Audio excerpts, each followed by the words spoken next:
Okay, so another episode of Sherlock, another season of Sherlock is now over, and like, I can't get enough of that show. I never have been able to get enough of that show. It legitimately takes like 3 years for a season to come out, and then 2 weeks for the season to air. Like, Alright, so here is my reaction / review to the season 4 finale of Sherlock, which is called The Final Problem. Just a heads up, for now this review is spoiler free, but later on in the video it will not be spoiler free, it will be spoiler filled, but I will let you know when that time comes. The Final Problem is the third and final episode of season 4 of Sherlock, and yeah, Sherlock always has really big finales. They have decent premieres, but even bigger finales. You've always got these massive cliffhangers, and basically, you know, all that "did you miss me" stuff? Miss me? All that stuff from the season 3 finale and the Abominable Bride, that finally kind of comes together now in the season 4 finale. Like, there's so many like loose threads that come together, and you're like, wow, this is like Moffat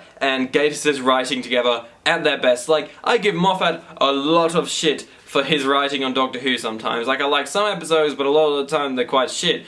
But with last week's episodes, and with this week's episode with the help of Gatiss, this has been an amazing season. But I say amazing, the premiere wasn't great, it was good, but it wasn't great. But this finale, man, so many feels are going through my head right now. So many thoughts, I can't control them. I need to put them together for this video, otherwise I'm just gonna be like doing verbal diarrhea. So script-wise, as you can tell, I'm pretty happy with it. The script it's funny at parts, it is so dramatic at parts. Like, the feels you go through, you really feel for John, and you feel for Sherlock, and even Mycroft in this episode. You also feel for other characters that have only ever been in this episode, characters that only have like 20 minutes of screen time in this episode, but you still feel for them. I think something that Sherlock's done really well is create really good characters, and I think the way that they do that is showing how they interact with other characters. That's why we feel so bad for, you know, Watson, because his interactions with Sherlock really reflect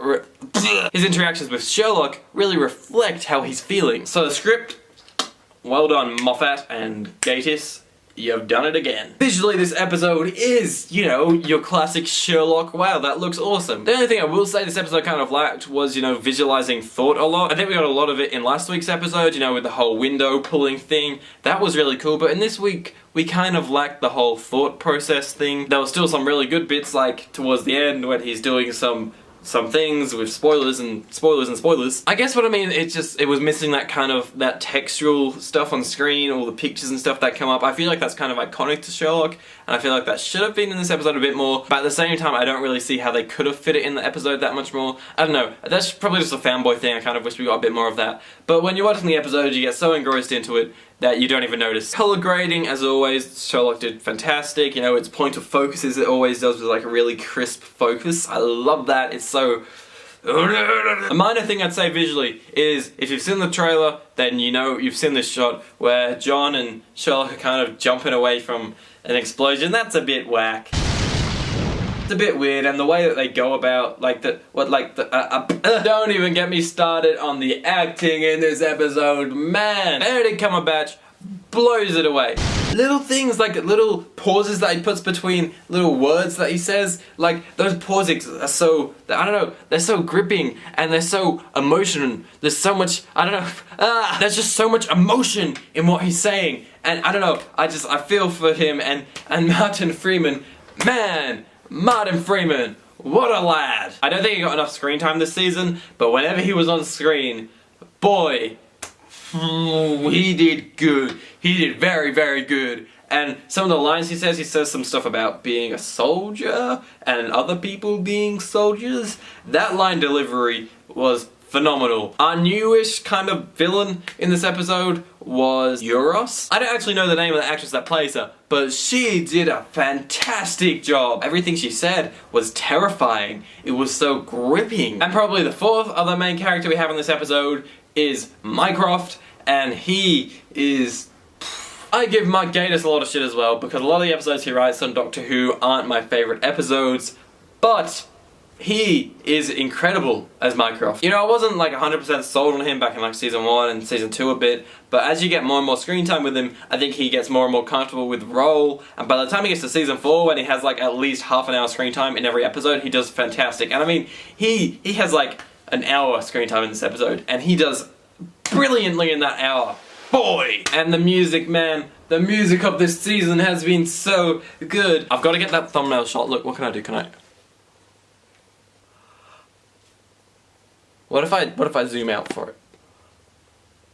Yeah, that'll do. One of those will do for sure. But the music, it's so good in this episode, it's so intense, everything that comes together in this episode, visually, acting-wise, music-wise, the script is so intense, the way it all fits together, and it just makes such a gripping episode. And the pacing. Oh, the pacing was so good. It was just beat after beat after beat. Stuff was constantly happening. But now, I'm afraid, if you haven't watched this episode, you gotta go, and you gotta watch that episode, and then you gotta come back, and you have to watch me again, because now, we're heading into the spoiler section of the video. Have you left? You better have left, because I'm about to talk about stuff that you don't want to hear if you haven't seen it. Actually, the first thing I talk about isn't that much of a spoiler, but still. So, I think that the structure of this episode was a little bit off. Just a little bit. I feel like all the stuff at the asylum or whatever it was, that could have been cut a little bit short, and they could have extended the bit at Sherlock's house a bit longer at the end of the episode. I feel like they could have stayed there a bit longer, because I feel like they could have done so much more with the Holmes family and how it all ties together, because it was a bit fast, you know. They kind of went there, they did some stuff really quick, like really quick, and then it was kind of, you know, over. Another spoiler thing I wanted to talk about was Moriarty's back! Boy! Okay, I know he's not back, but he was in this episode, and all the stuff he did in this episode was fantastic. Oh, just his voice. I love his voice, and then when he's on screen, it's just like, I would love to just see that 5-minute conversation though between Euros and Moriarty. That would be such an intense conversation. Holy shit, I should make a spin-off. Could you imagine that, like a spin-off where like Moriarty kind of goes off with Euros and they kind of just go on like little adventures and they kind of, you know, they just like fuck over people all the time. Like, Moriarty was listening to Queen. I love a bit of Queen. I'd like legitimately, I want to show you my vinyl collection one day. It is like 75% Queen, 25% everything else. I love Queen. I love the Works album, which had Break Free on it.